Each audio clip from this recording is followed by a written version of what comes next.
तो हमने मेटाबॉलिज्म देख लिया था, अब हम देखेंगे कॉन्शियसनेस क्या होती है। क्या देखेंगे? कॉन्शियसनेस क्या होती है। तो देखो कॉन्शियसनेस क्या होती है, उसमें बने रहना।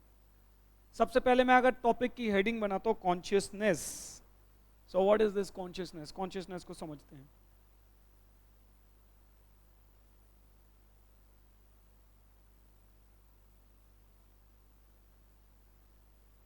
कॉन्शियसनेस, तो कॉन्शियसनेस का सबसे पहले अगर मतलब समझें कि कॉन्शियसनेस का मतलब क्या होता है, तो कॉन्शियसनेस का मतलब होता है संवेदनशीलता, या बोलते हैं अवेयरनेस टुवर्ड्स द स्टिमुलाई और awareness towards the external environment.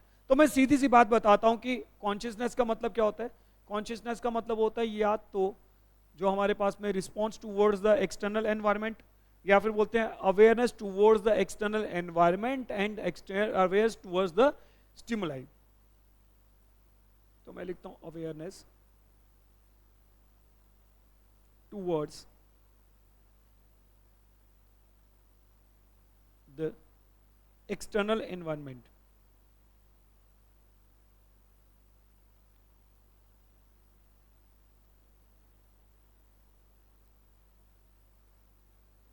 External environment के प्रति उसका रिस्पॉन्स या उसकी अवेयरनेस।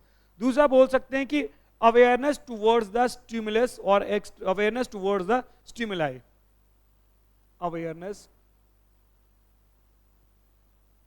टुवर्ड्स द स्टिमुलस या स्टिमुलाई। स्टिमुलाई जो है that is plural word use करा जाता है, वेयर एज स्टिमुलस जो है that is singular word use करा जाता है। अब देखो स्टिमुलस होता क्या है, बिल्कुल सिंपल भाषा में समझाऊं स्टिमुलस क्या होता है। स्टिमुलस का मतलब होता है, मेरा मानना है या आप इसको मान सकते हो आराम से, कि स्टिमुलस मतलब एक kind of source of energy है। It is a kind of source of energy जिसमें कैपेबिलिटी है लिविंग इंडिविजुअल से रिस्पॉन्स जनरेट करवाने की। क्या है? जिसमें कैपेबिलिटी है लिविंग इंडिविजुअल से रिस्पॉन्स जनरेट करवाने की। तो हम लोग बोलेंगे स्टिमुलस क्या होता है, सबसे पहले तो ये देख लेते हैं, ठीक है। स्टिमुलस, तो स्टिमुलस बोलते हैं it is a kind of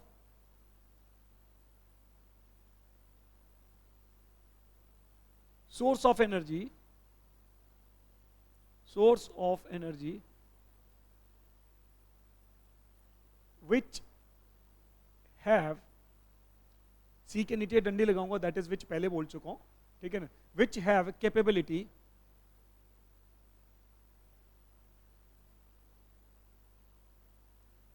to produce response और to induce response from the living organism, to induce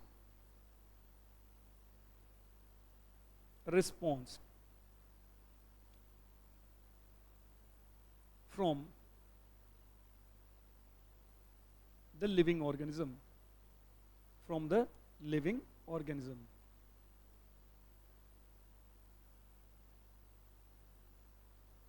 ठीक है, लिविंग ऑर्गेनिज्म से रिस्पॉन्स को जनरेट कराने की जो कैपेबिलिटी होती है उसे हम लोग क्या बोलते हैं। वो कैपेबिलिटी किसमें होती है? वो कैपेबिलिटी होती है स्टिमुलस के पास में। वो कैपेबिलिटी किसके पास में होती है? स्टिमुलस के पास में, ठीक है ना। यानी कि स्टिमुलस एक तरह का क्या है? स्टिमुलस एक तरह का सोर्स ऑफ एनर्जी है जो क्या कर रहा है, जो कि रिस्पॉन्स जनरेट कराता है किससे? लिविंग ऑर्गेनिज्म से। एग्जांपल के थ्रू समझने की कोशिश करो, एग्जांपल के थ्रू समझने की कोशिश करो। जैसे मान लो अभी जो है रिसेंट डेज में जो है वो गर्मी बढ़ रही है।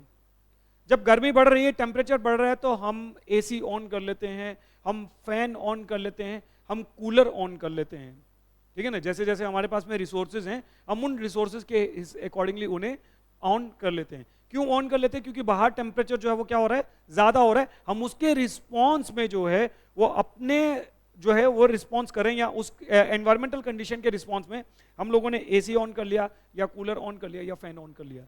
किसके लिए? सो दैट की कंडीशंस को हम लोग अपने आप के लिए क्या करा सकें? फेवरेबल करा सकें। ये क्या था हमारे पास में? ये हमारे पास में रिस्पॉन्स था। किसके लिए रिस्पॉन्स था? एक्सटर्नल एनवायरनमेंट के लिए रिस्पॉन्स था। समझ में आई बात? क्लियर होकर क्या बात? अच्छा, एक और बात समझो जरा। यहाँ पे हमारे पास में जो हमारा ब्रेन होता है ना, हमारा जो सेंट्रल नर्वस सिस्टम होता है, वो जब भी कभी रिस्पॉन्स करता है, आपने सुना होगा किसी से कि कुछ लोग बोलते हैं डू और डाई। डू और डाई बोलते हो, सुना किसी को कि भाई ऐसी सिचुएशन है कि डू और डाई वाली सिचुएशन है। भाई डू और डाई वाली सिचुएशन नहीं होती। हमारा ब्रेन जो रिकॉग्नाइज करता है वो क्या रिकॉग्नाइज करता है? फाइट और फ्लाई। क्या? फाइट और फ्लाई। तो हमारा सेंट्रल नर्वस सिस्टम जो रिस्पॉन्स करता है, हमारा जो सेंट्रल नर्वस सिस्टम रिस्पॉन्स करता है, ठीक है, वो दो तरीके से रिस्पॉन्स होते हैं उसके पास में, फाइट और फ्लाई। फाइट और फ्लाई।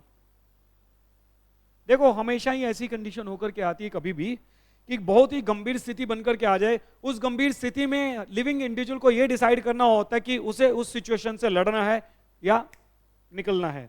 ठीक है, तो ये कब कंडीशन बनकर के आती है? ये जो भी रिस्पॉन्स होगा हर एक लिविंग इंडिविजुअल का अलग अलग से होगा।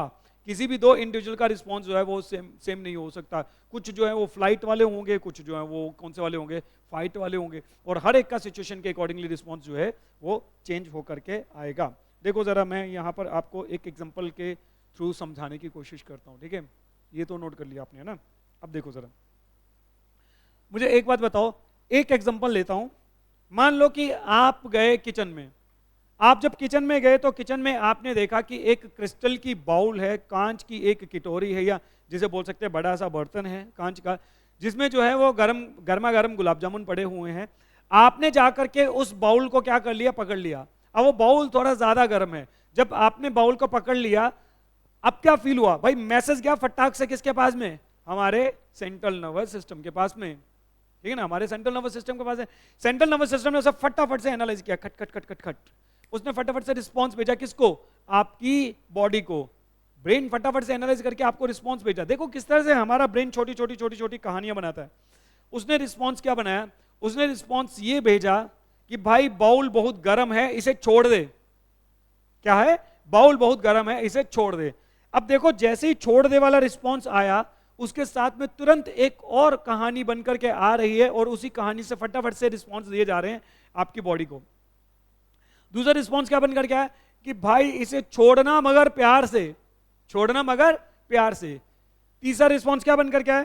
कि भाई प्यार से छोड़ना, अगर इसे फटाक से छोड़ दोगे बर्तन नीचे गिर जाएगा, वो जो आपने क्रिस्टल वाला पकड़ा हुआ वो बर्तन नीचे गिर जाएगा। चौथा रिस्पॉन्स क्या बनकर के आया फटाफट से? कि भाई अगर बर्तन नीचे गिर गया तो बर्तन जाएगा टूट। ठीक है ना। पांचवा रिस्पॉन्स क्या बनकर के आया? कि भाई अगर बर्तन टूट गया तो क्या होकर के आ जाए? जो गुलाब जामुन उसमें पड़े हुए हैं वो नीचे बिखर जाएंगे, वो वेस्ट हो जाएंगे। छठवां रिस्पॉन्स क्या बनकर गया? भाई गुलाब जामुन तो वेस्ट होंगे ही होंगे, बट जो माता जी से झंड लगेगी वो अलग से, क्योंकि वो बोलेंगे कि भाई क्या किया तुमने, मतलब किचन में जा करके सारा का सारा बर्तन ही तोड़ दिया, और जो खाने वाली चीज उसमें रखी थी वो भी वेस्ट कर दी, किसी काम के नहीं हो तुम। तो मतलब ये सारी चीजें जो है वो एक फटाक से फटाफट से आपके ब्रेन ने एनालाइज करी, आपके सेंट्रल नर्वस सिस्टम ने एनालाइज करी और आपको रिस्पॉन्स भेजा। आपने तुरंत क्या किया? उस बाउल को जो पकड़ा हुआ था उसको आराम से नीचे रखा, मतलब कहीं पर जगह पर देखा जो आपकी शेल्फ थी वहां पर उसको आराम से रखा, और अपने हाथ झटके या फिर उसको ठंडे पानी में आप उसको सेटल डाउन करते हो, या ठंडा पानी उस पर गिराते हो कि सो दैट कि उसमें चोट ना लगी हो। समझ में आई बात? ये क्या था तुम्हारा? ये रिस्पॉन्स था तुम्हारा। किसके प्रति रिस्पॉन्स था तुम्हारा? कि जो एक्सटर्नल एनवायरनमेंट है उसके प्रति रिस्पॉन्स था तुम्हारा। मतलब एक्सटर्नल एनवायरनमेंट और एक्सटर्नल एनवायरनमेंट में जो तुम्हारा स्टिमुलाई था उस समय, जो बाउल था, बाउल क्या था? बाउल एक तरह का स्टिमुलाई था, गर्म था ना वो। उसने स्टिमुलस आपके सेंट्रल नर्वस सिस्टम पे भेजा, और सेंट्रल नर्वस सिस्टम जैसा प्रोसेसिंग करके रिस्पॉन्स भेजेगा आप उसी तरह से रिस्पॉन्ड करोगे। ये समझ में आ गई? क्लियर होकर के आगे चलो एक और छोटी सी एग्जांपल से समझते हैं। एक और छोटी सी एग्जांपल से समझते हैं कि मान लो आप अपने मित्र के साथ में स्कूटर पर बैठे हो और जा रहे हो। क्या कर रहे हो? स्कूटर पर बैठे हो और जा रहे हो। मान लो ये स्कूटर है, ठीक है, तुम और तुम्हारा मित्र, ये रहा स्कूटर, ठीक है भाई। मान लो ये स्कूटर है तुम्हारा, ठीक है, साइकिल जैसा बना दें, साइकिल जैसा बना दें, ये तुम, ठीक है।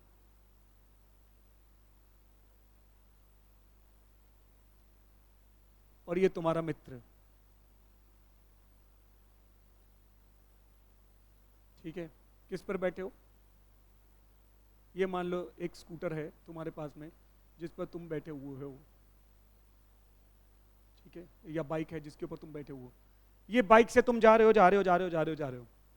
अब तुमने क्या किया? बाइक से सामने में एक जो है वो क्या आ रही है, बड़ी सी बस आ रही है या बड़ा सा ट्रक आ रहा है। मान लो ये बस है, ठीक है, ये बस है, ये सामने से आ रही है, किसकी तरफ आ रही है, इस डायरेक्शन की तरफ आ रही है। अब इसने क्या करना शुरू किया, जो तुम्हारा मित्र स्कूटर ड्राइव कर रहा है, इसने अगर कभी मान लो ओवरटेक करना शुरू किया होगा, जब इसने ओवरटेक करना शुरू किया तो पता चला सामने से आ रही बस, ये सामने से इसको मिल गई क्या, बस मिल गई बस सामने से। अब इसका रिस्पॉन्स क्या होगा, फटाफट से स्पीड थोड़ी कम करनी है स्कूटर की, ठीक है ना, या अगर बाइक चला रहा है तो उसको एक्सेलरेशन थोड़ी कम करनी है, गियर थोड़ा हैवी में शिफ्ट करके लेकर के आना है, ब्रेकिंग करनी है, ब्रेक लगा करके धीरे से अपनी गाड़ी को क्या करते हैं, साइड पे कर लेते हैं। दैट इज वो स्टिमुलाई जो था, इस स्टिमुलाई को देख करके उन्होंने रिस्पॉन्स किया। ये भी एक तरह से क्या होती है, कॉन्शियसनेस होती है। क्या होती है, कॉन्शियसनेस होती है। समझ में आए बात? ओके, एक और एग्जांपल देखो जरा। ये हमारा मित्र, ये हमारा कोई मित्र आप में से, ठीक है, जो क्या कर रहा है, जो बाहर जा रहा है, मतलब वॉक कर रहा है। मान लो कि ये निकला शाम के समय में वॉक करने के लिए, और रोड पर ना चल रहा है, यहाँ कभी एक मतलब जगह है जहां पर खुली जगह है, एरिया, वहां पर चल रहा है, और इसने कान में क्या लगा रखे हुए हैं, हेडफोन्स, या जिसे तुम बोलते हो, वो क्या बोलते हो तुम यार इसको, ईयरबड्स, हाँ ईयरबड्स लगा करके रखे हुए हैं। या मान लो इसने ये बड़े वाले हेडफोन्स लगा करके रखे हैं, ये रहे इसके बड़े वाले हेडफोन्स, और ये अरिजीत सिंह के सॉन्ग सुनता हुआ जा रहा है, प्यार झूठा था जताया ही क्यों, ऐसा कुछ कर गए, ठीक है, जा रहा है अपने ही, और इसको इतने में पता चला कि यार कुछ तो गड़बड़ है, जैसे वो बोलता था ना अभिजीत, कुछ तो गड़बड़ है, ऐसा इसको महसूस हुआ अंदर से कि भाई कुछ तो गड़बड़ है। इतने में पीछे से पता कौन है, अभी बताता हूं, रुक जाओ, ये रहा पीछे से, या ये इसको आभाव हुआ, ऐसा फील हुआ, आभास हुआ कि पीछे तो कुछ है। अब पीछे था ये डॉग, क्या था, ये डॉग, अब वो बोल रहा था प्यार झूठा था जताया ही क्यों, सुन रहा था, अब ये डॉग बोल रहा आ लचक मैं आ गया, ऐसा कुछ करके, ठीक है। अब देखो ये डॉग इसको तरफ देखा, डॉग ने इसे देखा, इसने डॉग को देखा, डॉग ने इसे देखा, इसने डॉग को देखा, नजरें मिली एक दूसरे के साथ में। अब डॉग इसकी तरफ देख करके घुर्रा रहा है, ठीक है, और इसकी तरफ भागने की कोशिश करी डॉग ने। भाई जब डॉग इसकी तरफ देख करके घुर्रा रहा है, इसकी तरफ भागने की कोशिश करी, ये बंदा क्या करेगा, फटाफट से बता दो, ये बंदा क्या करेगा बताओ। अब ये बंदा क्या करेगा, ये बंदा ऑब्वियस सी बात है, ये बंदा उस डॉग से बचने की कोशिश करेगा। दो ही कंडीशन होती है, देखो दो तरह से स्टिमुलाई होते हैं। एक स्टिमुलाई होता है ईमानदारी से बताना, यार ईमानदारी से बताना। अगर कभी ऐसी सिचुएशन है कि आपके पीछे डॉग भाग रहा है आपकी तरफ, आपने देख लिया डॉग आपकी तरफ झपटने की कोशिश कर रहा है, आप कोशिश करते हो कि उस कंडीशन से भागने की, भैया हमें इससे बेफालतू में पंगा नहीं लेना है। जब आप भागने की कोशिश करते हो, आप एक सेफ जोन में जाने की कोशिश करते हो, राइट। तो दैट इज आपने फाइट और फ्लाई में जो कौन सा वाला कंडीशन या कौन सी वाली सिचुएशन एडेप्ट करी, या कौन सी वाली सिचुएशन को देखा, आपने देखा कौन सा वाला, फ्लाई वाला, फ्लाई वाला, ठीक है ना। डॉग आपकी तरफ भाग रहा है, आपने फ्लाई करना शुरू करा, आपने मतलब उस सिचुएशन से भागने की कोशिश करी, आपने बोला कि मुझे इससे पंगा नहीं लेना है। दूसरी बात ये आपने बोला अच्छा ऐसा कैसे, उस सिचुएशन में आप क्या करते हो कि अगर डॉग आपकी तरफ भागने की कोशिश कर रहा है, आपके पास में हाथ में कुछ भी नहीं होता है, खाली हाथ होते हैं, बट तब भी आप क्या प्रिटेंड करते हो, यूं नीचे झुकते हो और हल्का सा यूं उसके ऊपर कुछ फेंकने की एक्टिंग करते हो, राइट, कि मतलब कुछ नीचे से झुके और ऐसे फेंकने की एक्टिंग करी उसके ऊपर। अब डॉग को तुम ये प्रिटेंड करा रहे हो कि भाई मेरे पास में कोई हथियार है खतरनाक वाला, मैं फेंकूंगा जिससे उसको हिट होकर के आएगा, जिससे उसको चोट लग करके आएगी। तो वहां पर आपकी कंडीशन कौन सी थी, झुकेगा नहीं, ऐसा कुछ करके, राइट। अब वहां पर क्या होकर के आया, दैट मीन्स आपने वहां पर कौन सी वाली सिचुएशन को ऑप्ट किया, आपने वहां पर फाइट वाली सिचुएशन को ऑप्ट किया। वेयर एज अगर कभी आपने ऐसे झुक करके उसके ऊपर इस तरह से रिएक्ट करने की कोशिश करी और डॉग अगर भाग गया, तो डॉग ने कौन सी वाली सिचुएशन को ऑप्ट किया, यहां पर डॉग ने सिचुएशन ऑप्ट करी है अब फ्लाई वाली, अब फ्लाई वाली। और अगर कभी डॉग ने बोला अच्छा बेटा हमसे पंगा, अगर डॉग ने भी बोला झुकेगा नहीं, तो फिर क्या होगा, अब डॉग तुम्हारे पीछे फिर से भागेगा, वो बोलेगा भाई ऐसे कैसे, ठीक है ना। तो जैसे वो तुम्हारे पीछे भागने लगेगा, तुम फटाफट से आगे की तरफ भागना शुरू करोगे। सो दिस इज रिस्पॉन्स, हम लोग बोलते हैं ये लिविंग इंडिविजुअल रिस्पॉन्स करता है, किसके अकॉर्डिंगली, सिचुएशंस के अकॉर्डिंगली, किसके अकॉर्डिंगली, स्टिमुलाई के अकॉर्डिंगली। इसे बोलते हैं हम लोग कॉन्शियसनेस, इसे क्या बोलते हैं हम लोग, कॉन्शियसनेस।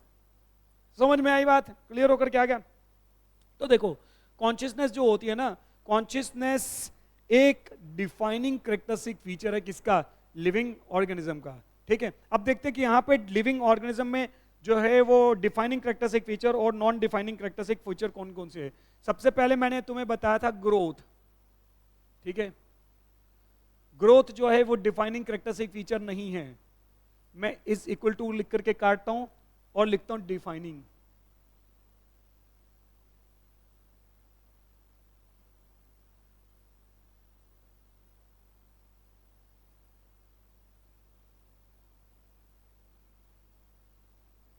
ठीक है, दूसरा मैं लिखता हूं कि reproduction.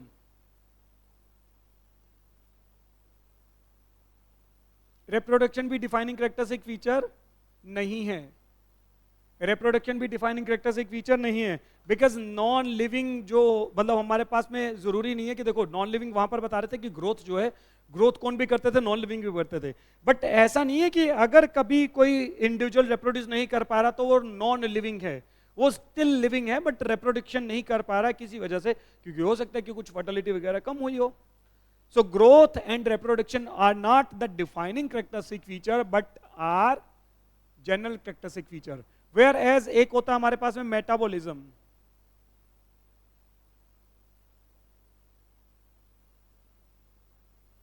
Metabolism and second thing is consciousness. So ये दोनों क्या हैं? ये दोनों डिफाइनिंग कैरेक्टरिस्टिक फीचर हैं। Defining characteristic feature.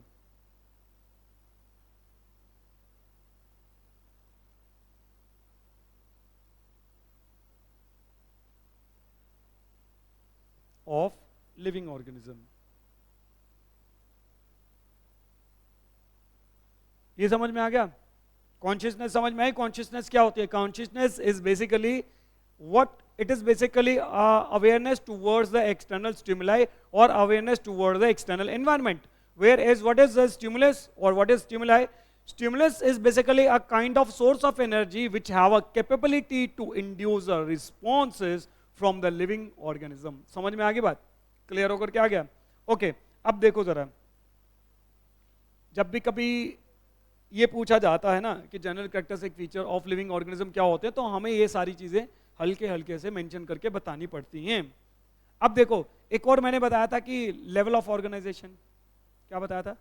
Level of organisation. ठीक है, लेवल ऑफ ऑर्गेनाइजेशन।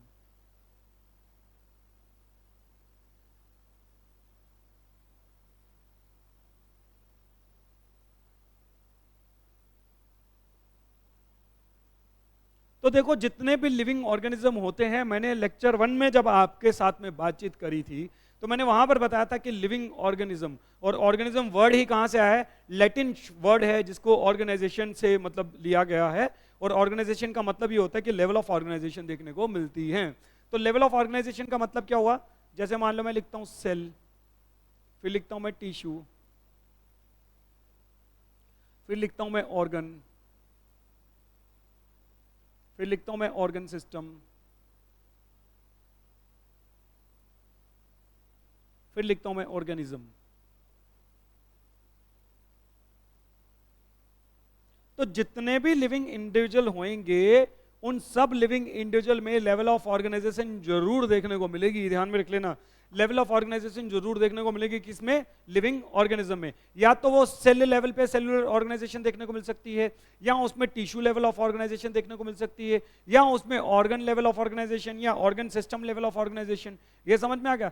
तो अगर कभी पूछता है कि बेसिक यूनिट क्या है लेवल ऑफ ऑर्गेनाइजेशन का, that is cell. Basic unit क्या आ गया? सेल।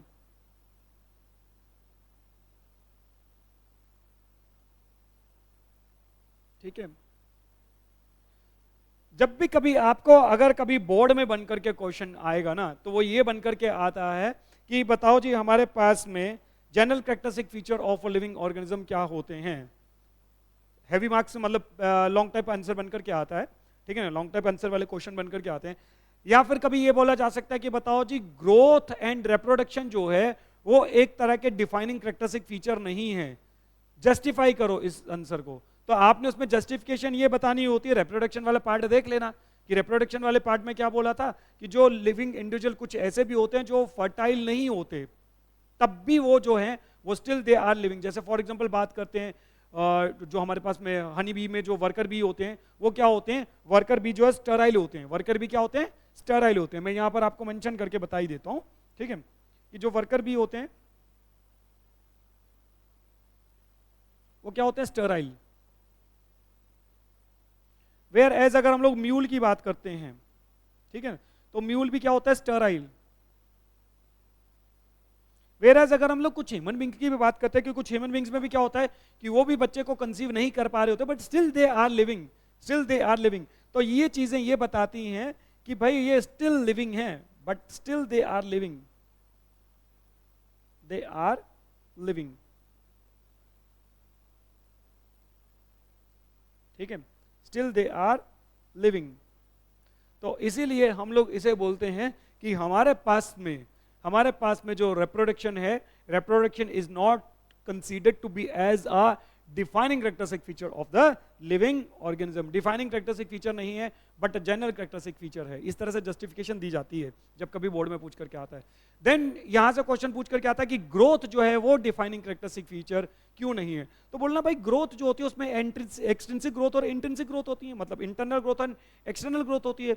जो एक्सटर्नल ग्रोथ है वो नॉन लिविंग भी कर रहे हैं, तो जो इंटरनल ग्रोथ है वो लिविंग ऑर्गेनिज्म कर रहे हैं। इसीलिए जो है ग्रोथ जो है वो डिफाइनिंग कैरेक्टरिस्टिक फीचर नहीं है, किसका, लिविंग ऑर्गेनिज्म का। समझ में आ गई बात, क्लियर होकर क्या है, ओके। अब यहां से तो ये समझ में आ गई। अब अगर मान लो कि यहां से नीट क्वेश्चन पूछ रहा होता है तो वो ये भी पूछ सकता है कि बताओ जी हमारे पास में, उसने क्राइटेरिया लिखे हुए हो सकते हैं, एंड वो पूछ सकता है कि बताओ जी इनमें से कौन सा क्राइटेरिया जो है वो डिफाइनिंग कैरेक्टरिस्टिक फीचर है और कौन सा वाला नॉन डिफाइनिंग कैरेक्टरिस्टिक फीचर है। तो तुम्हें पता है कि ग्रोथ एंड रिप्रोडक्शन जो है दैट इज क्या होते हैं, that is non defining characteristic feature है, ये डिफाइनिंग कैरेक्टरिस्टिक फीचर नहीं है। वेयर एज मेटाबॉलिज्म हो गया, लेवल ऑफ ऑर्गेनाइजेशन हो गई, एंड हमारे पास में कौन सा वाला पार्ट आ गया, consciousness, these are the defining characteristic feature of the living individual. अब मान लो कि जैसे एक एग्जांपल लेकर के चलते हैं कि मान लो आप ओपीडी ले रहे हो, या आप मान लो कि किसी एक इमरजेंसी एंड ट्रॉमा वार्ड में जो है वो प्रैक्टिस कर रहे हो, वहां पर एक पेशेंट आता है। आप पेशेंट की क्या देखते हो, आप पेशेंट की कॉन्शियसनेस देखते हो। देखो अगर तो पेशेंट कॉन्शियस है, अगर आप उसके साथ में बात करो, जैसे मान लो अगर मैं पेशेंट के साथ में बात करूं, पेशेंट मुझे तुरंत अगर जवाब दे रहा है, दैट मीन्स वो कॉन्शियस है, दैट मीन्स वो कॉन्शियस है। एंड अगर मैं पेशेंट के साथ में बात कर रहा हूं और वो पेशेंट मुझे रिस्पॉन्स नहीं कर रहा है, इसका मतलब वो कॉन्शियस नहीं है। कुछ रीजन हुआ है ऐसा कि उसकी कॉन्शियसनेस नहीं है, वो अवेयर नहीं है उन स्टिमुलाई के अकॉर्डिंगली। तो उसको जो है ज्यादा मतलब गंभीरता से देखने की जरूरत है कि भाई क्यों वो यहाँ पर अनकॉन्शियस है, क्यों वो कॉन्शियस नहीं है यहाँ पे।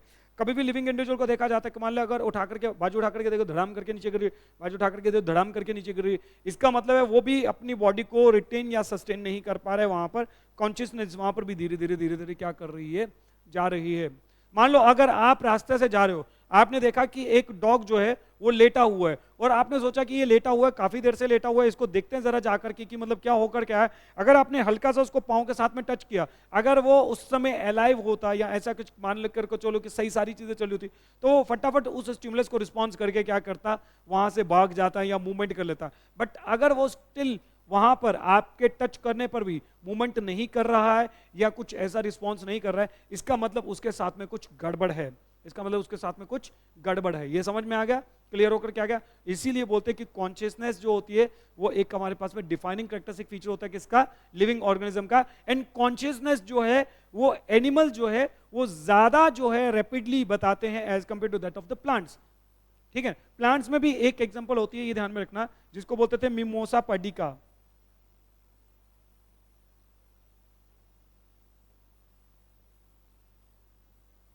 मिमोसा पर्डिका, जिसका लोकल नेम होता था टच मी नॉट। क्या होता था, touch me not, touch me not, touch me not. तो ये टच मी नॉट का प्लांट जो होता है, इसकी अगर लीफलेट्स को आप फिंगर से टच करते हो तो इसकी लीफलेट्स क्या हो जाती हैं, क्लोज हो जाती हैं। ठीक है ना, ये सेंसिटिव होता है किसके लिए, टच के रिस्पॉन्स के लिए। तो वो भी तो भाई एक तरह की कॉन्शियसनेस हुई, ये समझ में आया, वो भी एक तरह से क्या हुई, कॉन्शियसनेस हुई। अब देखो कॉन्शियसनेस अगर बात करते हो तो कॉन्शियसनेस बड़ी जरूरी होती है। मैं अभी आप लोगों के साथ में बातचीत कर रहा हूं, और अगर आप इस बातचीत को देखते हुए, समझते हुए जा रहे हो, एंड साथ में अपनी कॉपी पे नोट डाउन करते हुए जा रहे हो, तो दैट मीन्स कि आप अवेयर हो इस चीजों से, ठीक है ना, आप अवेयर हो इस चीजों से। इसी को हम लोग कॉन्शियसनेस बोलते हैं। कॉन्शियसनेस मतलब कि जहां पर हम लोग देखते हैं किसी भी लिविंग इंडिविजुअल का, उसका रिस्पॉन्स करना, किसके प्रति रिस्पॉन्स करना, एक्सटर्नल एनवायरनमेंट के प्रति रिस्पॉन्स करना या फिर स्टिमुलाई के प्रति रिस्पॉन्स करना। External environment and stimuli. एक और एग्जांपल लेता हूं, आपको कॉन्शियसनेस के बारे में समझाता हूं। आप मान लो एक चेयर है जिसमें एक पड़ी हुई है वहां पर चेयर आराम से, जिसमें क्वेश्चन वगैरह होते हैं वैसा कुछ करके, ठीक है ना, क्वेश्चन लगा हुआ होता है जैसे। आप उस चेयर पर बैठ के जाकर के, जैसे उस चेयर पर बैठ के जाकर के आपको बैठने के बाद में एनालाइज हुआ कि उस चेयर पे पानी गिरा हुआ था, उसकी जो बैठने वाली सिटिंग वाली जगह थी, पोजीशन थी, वहां पर पानी गिरा हुआ था। क्या रिस्पॉन्स होगा? फटाफट से उठ जाओगे वहां से, बैठे थोड़ी रहोगे यार वहां पे, फटाफट से उठ जाओगे वहां पे। क्यों उठ जाओगे? क्योंकि वहां पर जो पानी है, और पानी क्या रहा है उस समय, पानी उस समय एक तरह का स्टिमुलाई का काम किया, और रिस्पॉन्स क्या किया कि रिस्पॉन्स आप वहां से उठ करके खड़े हो गए। अगर मान लो कि अगर आप सोचो कि नहीं बाकी वाले लोग क्या सोचेंगे, बैठे रहो कोई बात नहीं, इसमें से झंड हो जाएगी अगर मैं उठ करके आ गया कि भाई गीली चेयर पर बैठ गया, बाकी वाले लोग हंसने लग जाएंगे, तो वो अगर आप बैठे हो that is also your response. But वो रिस्पॉन्स कौन सा है? आपके ब्रेन जैसे आपको रिस्पॉन्स भेजेगा आप उसी के अकॉर्डिंगली रिस्पॉन्स करते हो। This is what I said to be, मतलब इसको बोलना चाहूंगा कि जो भी आप बोल रहे हो ना, दिस इज कॉन्शियसनेस होती है, इसको कॉन्शियसनेस बोलते हैं। मतलब आपका सेंट्रल नर्वस सिस्टम आपके रिस्पॉन्सेज को या आपके स्टिमुलाई को कंसीडर करता है एंड उनको एनालाइज करके आपको एक डिसीजन भेजता है, आप उसके अकॉर्डिंगली क्या करते हो? रिस्पॉन्स करते हो। समझ में आ गई बात? ओके।